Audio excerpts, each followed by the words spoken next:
I work for the VA healthcare system and have worked extensively in the homeless programs over the course of my 12-year career as a clinical social worker housing veterans.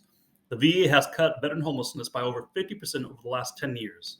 They achieve this not just by funding homeless programs, but by also implementing programmatic standards that are guided by evidence based practices and are clinically appropriate for the population. The VA homeless programs are held to these standards by an outside accrediting agency, ensuring that our work is done efficiently and effectively, and ultimately introducing an element of accountability. This ensures that people do not continue to cycle in and out of homelessness.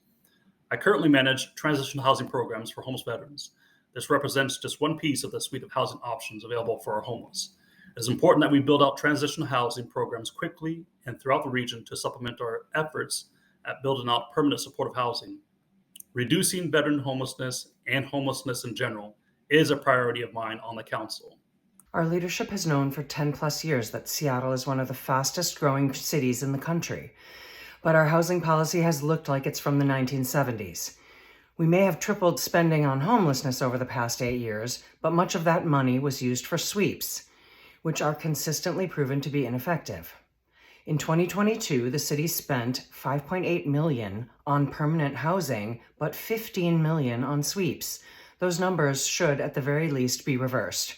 It's absurd that we continue these failed policies year after year and continue to criminalize homelessness instead of bringing people inside, which is the most evidence-based, effective, and practical solution. The unsheltered population isn't stubbornly high. Rather, the failings of our Band-Aid policies are stubbornly ineffective. I propose a vacancy tax. We have 30,000 vacant units in this city. With our crisis, we can't afford to allow these units to remain vacant unless the funds raised through that tax would directly contribute to permanent housing solutions for those experiencing homelessness. As a council member, I will work tirelessly to make government accountable, transparent, and efficient. This is what I have done in a 30-year owner of a market research company. What have we done with this homeless problem, and how can it be a more humane process? I understand we've spent $1 billion on this problem, and I'm wondering on what exactly, and doing what?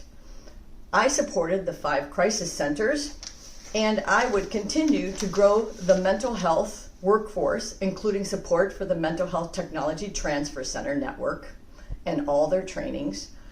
I think we need to calculate mandatory wage increases for workers and contracts offered through the Seattle Human Services Department for the homeless service providers. The people on the ground that are solving the homeless should not be a step away from homelessness themselves. And I support the frontline DCR's designated crisis responders who know firsthand and lived experiences of those currently on the streets of Seattle. The homelessness crisis in our city has devolved into a homelessness catastrophe of epic humanitarian proportions. People are demanding better accountability for outcomes. As a former foster kid, I know what it's like to feel uprooted and swept away. But I also know we must do better for our unhoused neighbors. That's why I plan to strengthen, cleanup, and removal of unauthorized encampments that connect people with services and shelter. We also need to expand and invest in our mental health resources and capacity. Third, I plan to increase the supply of affordable housing at all levels, particularly for low and middle income folks.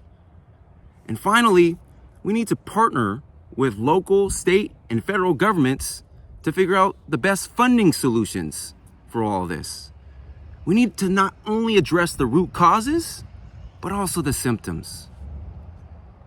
Look, Seattle has spent hundreds of millions of dollars trying to tackle our homelessness crisis, and it just keeps getting worse. What that tells me is that there are 2 things that we seriously need to do right away, and this is where I'm going to start. 1, we need to put into place clear metrics. What that means is if you're a homeless service provider, you are going to state what you intend to accomplish, when, and how much money it'll take. And if you're not getting people off the street into housing, if you're not getting people tied to wraparound services to deal with mental health issues and substance abuse issues, then that's going to be an issue. And that's going to lead to the second part, which is accountability. And what that means is for those providers that are failing to accomplish their goals based on the metrics we're going to set, you stop getting money from the city. We are only going to put money into programs that prove they can work. We've been throwing money down this pit for long enough, and we have to stop it. If we want to truly help people, we need to put money where it works.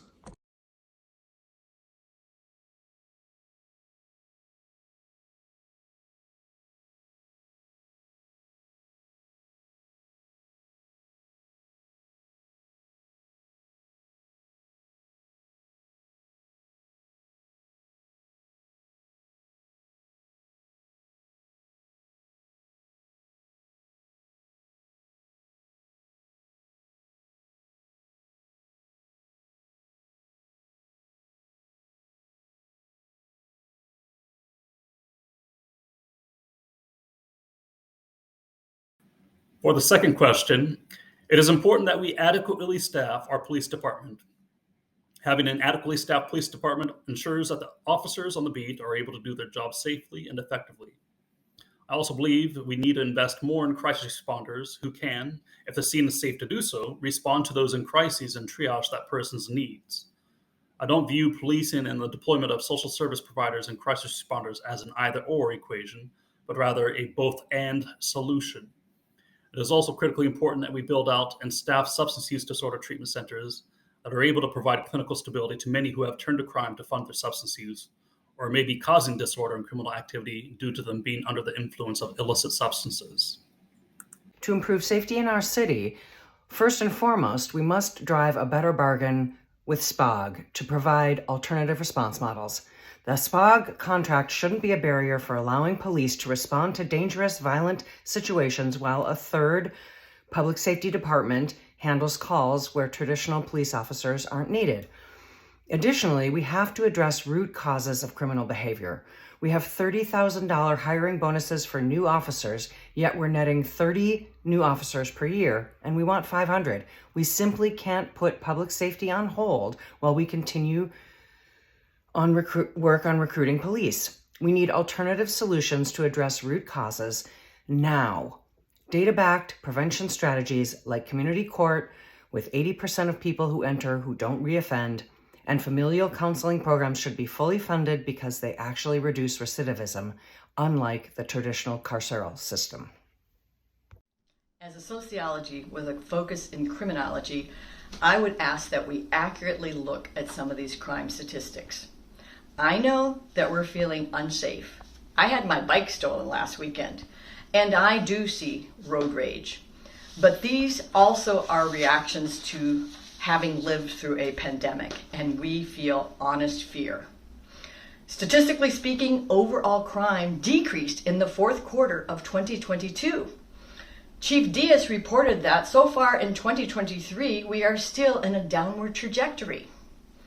Something that is of concern is a report today, it's May 30th, before the judge on the consent decree adds information that Seattle police killings rose under the federal oversight. Before 2012, 12 people had been shot by police. Between 2013 and 2019, 21 people were killed. This is something we need to understand. As an appointed member on the mayor's police chief search committee, I fought hard to make sure we have safer streets. Everyone has a right to feel safe in their own neighborhoods and communities. And we need better response times from our police.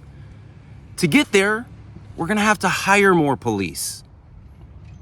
We're gonna also fully empower our police and our first responders to effectively carry out their public safety mandate and enforce existing laws on the books.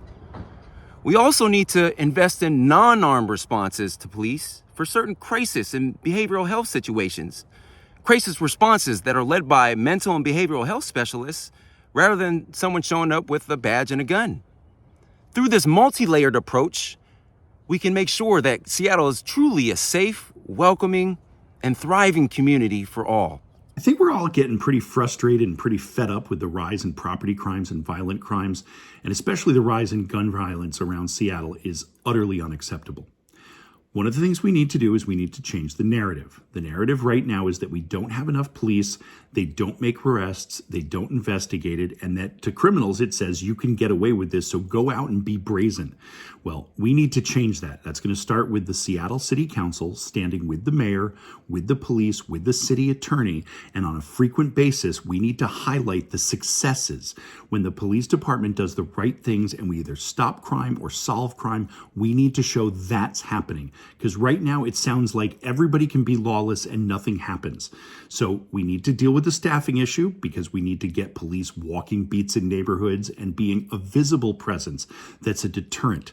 But the thing that's going to do the most right now is a unified front among the leadership in this city saying no more, and we're not going to take it.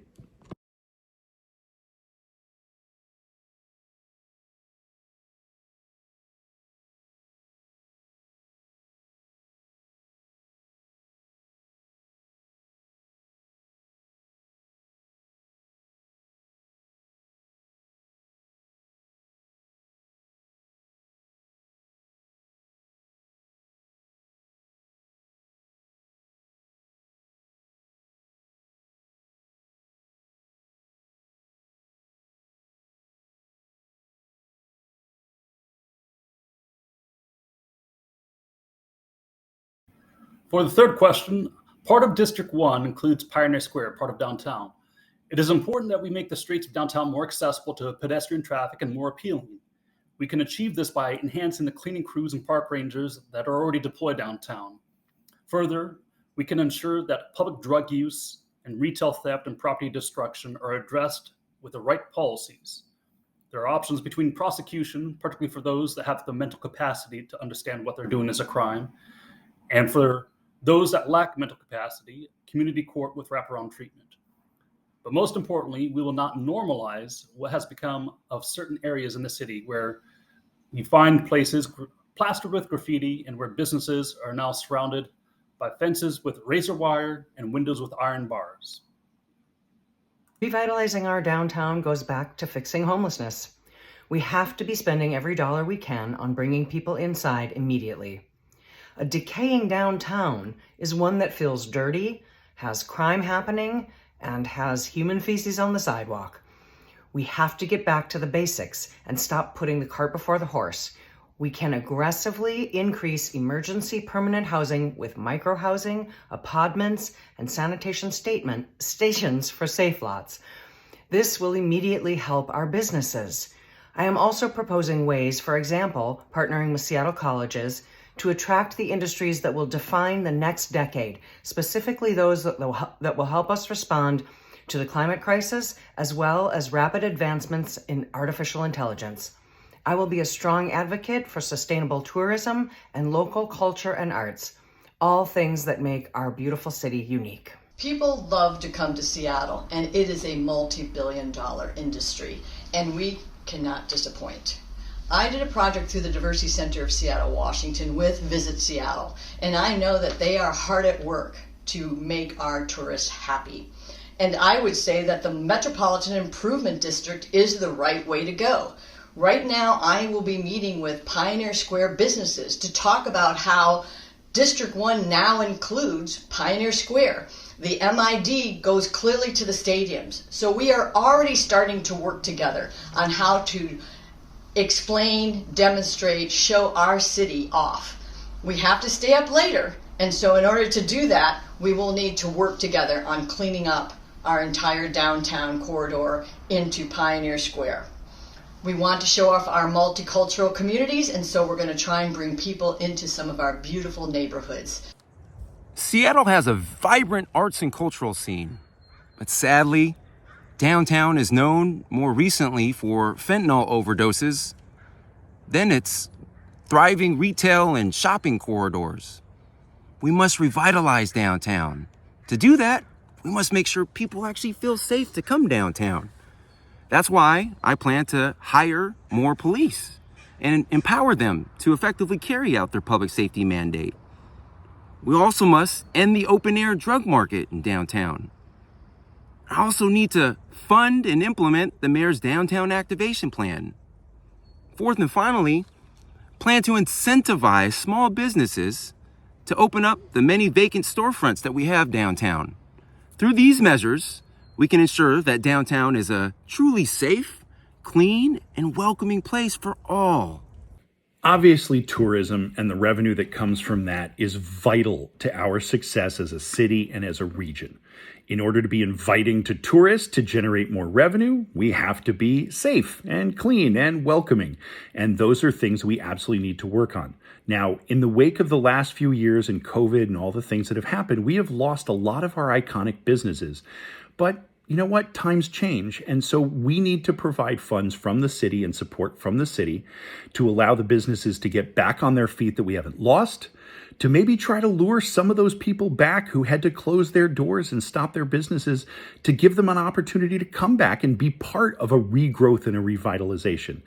But if we don't fully fund our police department and if we don't work on homeless services to help people in crisis, we're not going to be the safe, healthy, clean, inviting city we want to be. So I believe it is important to spend money on those things that generate more money so that we can build the programs we want.